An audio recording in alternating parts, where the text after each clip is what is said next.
بسم اللہ الرحمن الرحیم۔ عظیم لوگ۔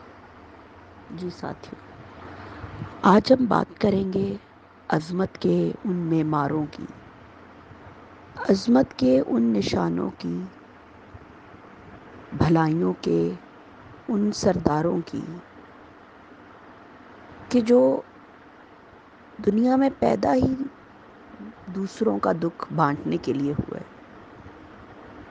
یہ وہ لوگ ہیں جو دوسروں کی خوشی کو اپنی خوشی سمجھتے ہیں، جو دوسروں کے غم کو اپنا غم سمجھتے ہیں، جو کسی کو بھوکا دیکھ لیں تو سو نہیں سکتے، جو کسی کے جسم پر کپڑے نہ دیکھیں تو ان کو کپڑا مہیا کریں، کسی کو سردی کی سرد راتوں میں بغیر کمبل کے دیکھیں تو اپنا کمبل ان کے حوالے کر دیں۔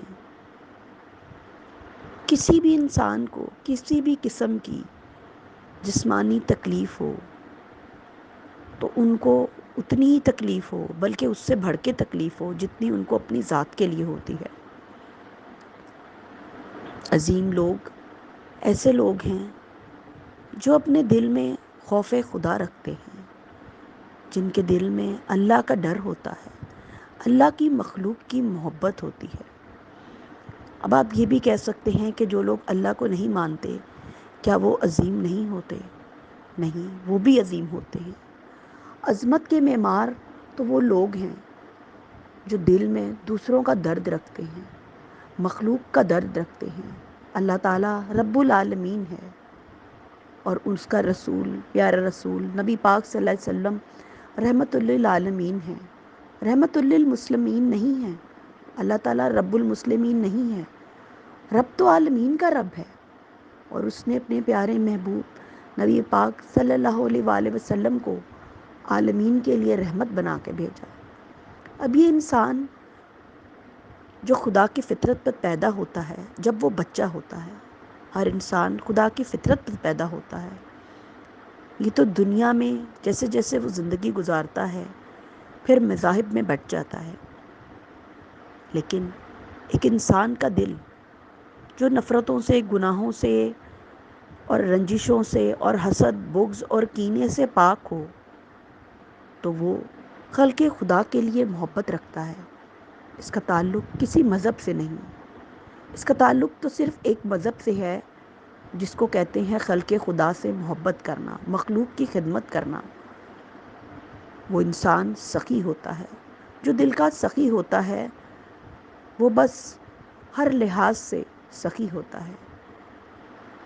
اس کا ہر لمحہ، ہر لحظہ، زندگی کا ہر گوشہ صرف اس بات پہ سوچنے پہ مرکوز رہتا ہے کہ میں نے اپنے اگلے لمحے سے اس خلقت کو یا اس مخلوق کو کیسے نفع دینا ہے۔ وہ جانوروں تک پہ کوئی مصیبت آ جائے، کوئی تکلیف آ جائے، بیماری آ جائے تو وہ برداشت نہیں کر سکتا۔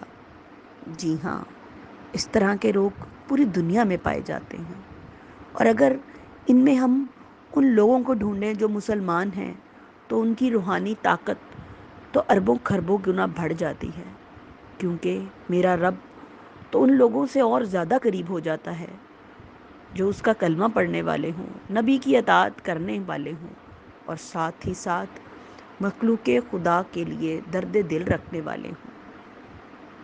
اللہ تعالیٰ نے اپنی عبادت فرض کی، نبی صلی اللہ علیہ وآلہ وسلم کی اطاعت فرض کی، اور ساتھ ہمسایوں کی حقوق رکھے، والدین کی حقوق رکھے، رشتہ داروں کی حقوق رکھے، ضرورت مندوں کے حقوق رکھے۔ سڑک پر چلنے والا انسان، ہم اس کی بات کریں یا سڑک پر چلنے والے ایک جانور کی بات کریں تو ہمارا مذہب تو جگہ جگہ ہمیں یہی دعوت دیتا ہے کہ ہم نے کس طرح اپنی زندگی پھونک پھونک کر گزارنی ہے، اور اس طرح گزارنی ہے کہ ہمارا رب اور ہمارا پیارا رسول نبی پاک صلی اللہ علیہ وآلہ وسلم ہم سے راضی ہو جائے۔ تو پھر اپنے دل کو اتنا پاک، منور اور معطر کر لیں کہ یہ رحمت خداوندی کی بارش میں نہا جائے۔ یاد رکھیں، خدا کا کام اپنی مخلوق کو دینا ہے، اور صحت کی صورت میں ہو، رزق کی صورت میں ہو، کسی عطا کی صورت میں ہو، کسی بخشش کی صورت میں ہو، کسی کرم کی صورت میں ہو، رحمت کی صورت میں ہو، برکت کی صورت میں ہو، عنایات کی صورت میں ہو، خوشیوں کی صورت میں ہو، خوشحالیوں کی صورت میں ہو۔ یہ تو رب کا کام ہے، اور اللہ تعالیٰ دیکھتے ہیں کہ یہ کام جو اللہ کے ذمہ ہیں، جو بلا تفریق، بلا مذہب کی قید کے اس دنیا میں سب کو دیتا ہے، تو وہ دیکھتا ہے کہ اس کا کون سا بندہ جو زمین پر خدا کا خلیفہ ہے، اس میں یہ صفات ہوں اور وہ لوگوں کے ساتھ بھلائیاں کرے، پھر وہ انسان رب سے زیادہ قریب ہو جاتا ہے۔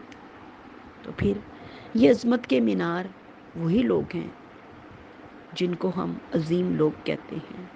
جی ہاں، یہ سراپا عظیم لوگ جن کے دل میں عظمت کس طرح آتی ہے کہ وہ امت کے لیے درد رکھتے ہیں، امت کے ایک ایک انسان کے لیے، ایک ایک چرند پرند حیوان، ہر مخلوق کے لیے ان کے دل میں درد ہوتا ہے۔ یہ بات تو ہم نے جسمانی ضروریات کی، اگر ہم روحانی ضروریات کی بات کریں تو جس طرح ہم اپنے ارد گرد لوگوں کی جسمانی ضروریات پوری کرنے کے لیے سر دھر کی بازی لگاتے ہیں، تو ہم اس معاشرے میں اور اس قرب قیامت کے دور میں رہ رہے ہیں، تو ہم پہ یہ فرض بنتا ہے کہ ہم اپنے ساتھی کی یا جو ارد گرد لوگ ہیں ان کی روح کی خوراک کا ذریعہ بنے۔ روح کی خوراک وہی خوراک ہے جس کا ذریعہ رب ہے، جو رب کی ذات سے ملانے والی خوراک ہے، جس میں نماز، روزہ، حج، زکوٰۃ ساری عبادات آ جاتی ہیں۔ اب آپ یہ سوچیں گے کہ جو انسان پہلے ہی ان عبادات میں مشغول ہے تو ہم اس کو روحانی عبادت کیسے کروا سکتے ہیں؟ لیکن نہیں، یہ عبادات رب سے ملنے کا ذریعہ ہیں، لیکن ہم ان عبادات کے کرنے کے باوجود بھی اپنے رب سے ملنے سے قاصر ہیں۔ آپ دیکھیں آج کل ہم لوگ کتنی ہی پریشانیوں کا شکار ہیں، جس کو دیکھیں ہر انسان کو وہ پریشانی اور پریشانی میں گھرا ہوا ہے۔ ہر انسان کو ہر قسم کی پریشانی لاحق ہے، لیکن اگر آپ سوچیں کہ پریشان ہونے سے آپ کی پریشانی ختم ہو جائے گی تو اس کا جواب آپ کو نفی میں ملے گا، بلکہ پریشان ہونے سے اور پریشانی کو زیادہ سوچنے سے تو پریشانی اور بڑھ جائے گی۔ اس کے لیے اپنے رب پر توکل کرنا، اپنے رب پہ بھروسہ کرنا، اپنے رب کو دل سے ماننا کہ میرا رب جو دو جہانوں کا مالک ہے اور جو ہزاروں جہانوں کا مالک ہے، ہزاروں کائناتیں اس رب نے بنا چھوڑی ہیں، جو کن فیکون کا مالک ہے۔ ان اللہ علی کل شیء قدیر، بے شک میرا رب ہر چیز پر قدرت رکھنے والا ہے۔ ہم اس کی قدرت پہ یقین رکھتے ہی نہیں۔